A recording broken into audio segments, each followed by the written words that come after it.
Mario, muy buenos días. Excelente miércoles. Vamos con la información del mundo. El gobierno israelí y Hamás alcanzaron un acuerdo para intercambiar rehenes por presos palestinos. El pacto consta de 5 fases, entre las que destaca que 50 rehenes serán entregados a la Cruz Roja para ser revisados y, dependiendo su estado, podrían ser interrogados. Luego se reunirán con sus familias en uno de los 5 centros de salud que estarán aislados. Cabe mencionar que durante este periodo habrá un alto al fuego de 4 días y un mayor ingreso de ayuda humanitaria en la Franja de Gaza. Y precisamente para platicar más sobre estos temas internacionales, el acuerdo alcanzado por Israel y Hamás para liberar a rehenes, vamos a platicar con Ana Leroy, nuestra analista de temas internacionales. Ana, ¿cómo te va? Buenos días.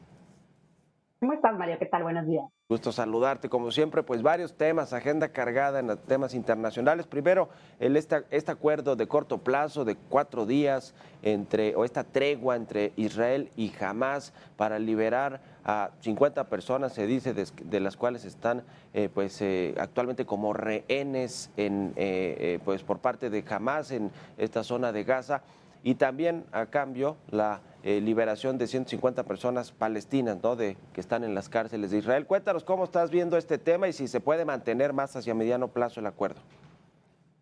Este acuerdo es bastante relevante, Mario, y es un acuerdo que, bueno, el gobierno estadounidense y el gobierno israelí pues han estado tratando de negociar en los últimos días y en efecto parece ser que son 50 rehenes los que van a ser liberados, que fueron tomados en el ataque el mes pasado. Entonces, bueno, pues estas son muy buenas noticias.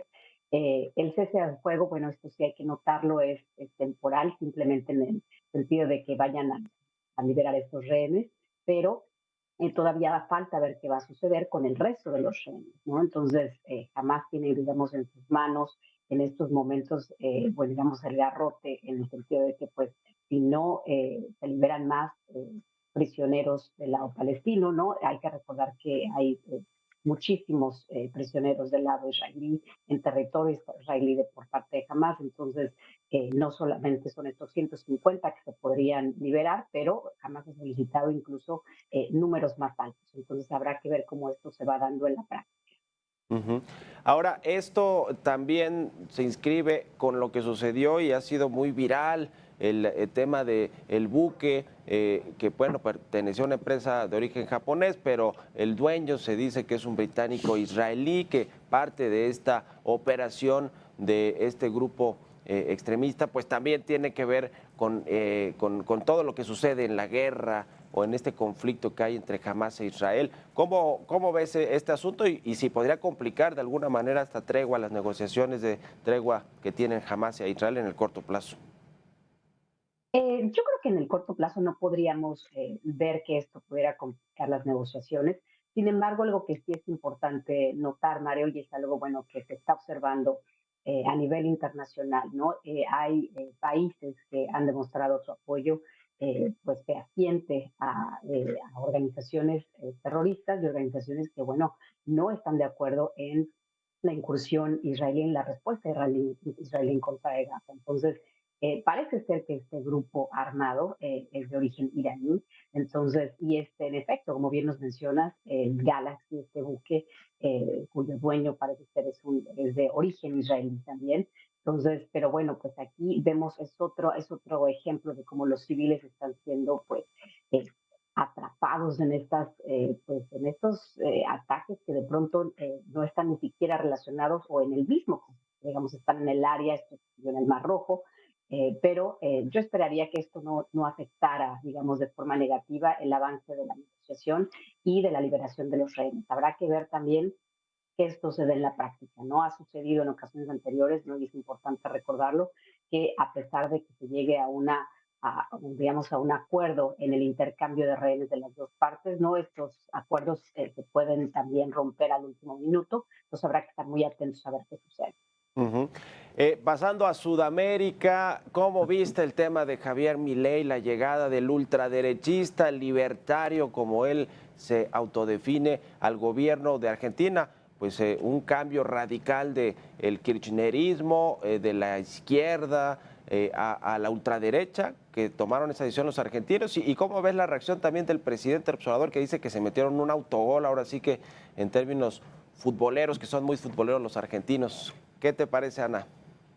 Muy interesante, Mario. Ayer las redes en México creo que pusieron ahí todo, vimos todos los tintes, todos los memes, muy interesante.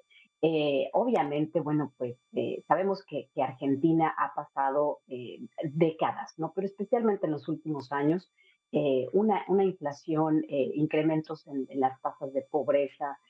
Muchos argentinos han emigrado, hay una comunidad argentina en México enorme, ¿no?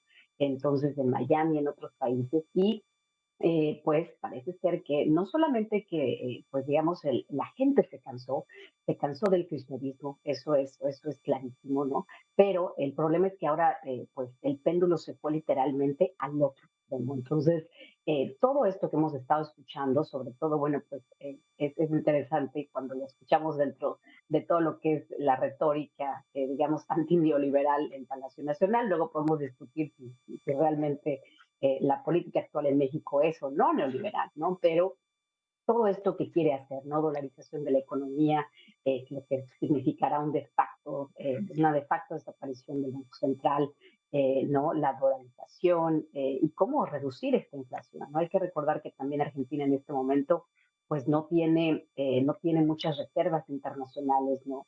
En dólares, y bueno, pues va a costarle un esfuerzo verdaderamente titánico, ¿no? Pues revertir todos estos años y ver cómo, si esto en efecto, pues va a tener, pues, un gran, pues, a mover a la economía argentina de nuevo, y también qué va a pasar, bueno, pues con la integración económica con sus vecinos. Entonces será muy interesante ver qué sucede ahí y de todo el discurso que vimos en campaña, un discurso muy radical, ¿no? Incluso en ocasiones pues muy alto de tono, ver si esto pues en la práctica va a poderse implementar. Ujú. El caso de la respuesta del presidente López Obrador, que finalmente dice que no se mete en política exterior o que no se mete en la política interna de otros países, pero sí criticó, porque criticó de alguna manera a los votantes al decir que se metieron un autogol los argentinos. No le gusta al presidente López Obrador Javier Milei, porque además Javier Milei ha hablado mal del presidente, ¿no? Ha hecho muchas críticas a López Obrador. Claro, entonces eso fue muy interesante, ¿no? Bueno, y yo creo que ahí México y el presidente López Obrador sabemos que le gusta mucho opinar sobre lo que sucede en otros países. Pareciera que no, ¿no? Y él dice que no, pero en realidad es correcto, ¿no? Y bueno, pues también vimos por ahí a la candidata Xochitl Gálvez que pues Ujú. salió a contradecirse. Eso fue muy interesante también. Entonces yo creo que a veces hay que, ¿no? En el caso de los candidatos y en el caso del presidente López Obrador, eh, pues sí, digamos, está en el otro espectro, ¿no? Digamos, aquí de nuevo, bueno, pues si alguien viniera a decirle a México cómo está llevando a cabo su política económica, ¿no? Y si la política actual es o no neoliberal, pues hay mucho de neoliberal y de libre comercio en esta política actual de la administración y poca intervención del gobierno en algunas áreas, ¿no? En las áreas donde aquí es muy selectivo. Entonces eso será interesante y ver si Milei va a llevar a cabo pues esta pues digamos, esto que tú comentas, ¿no? Él se define ni siquiera como neoliberal, se define como Sí, libertario, ¿no? sí, sí, sí. Entonces vamos a ver cómo eso resulta en la práctica en el caso de Argentina. A ver cómo le resulta ahora este experimento de Javier Milei, el ultraderechista y libertario. Muchas gracias, Ana. Estamos en contacto. Buenos días. Muchísimas gracias, María. Bonito día. Igualmente, Ana Leroy, nuestra analista en temas internacionales. Vamos.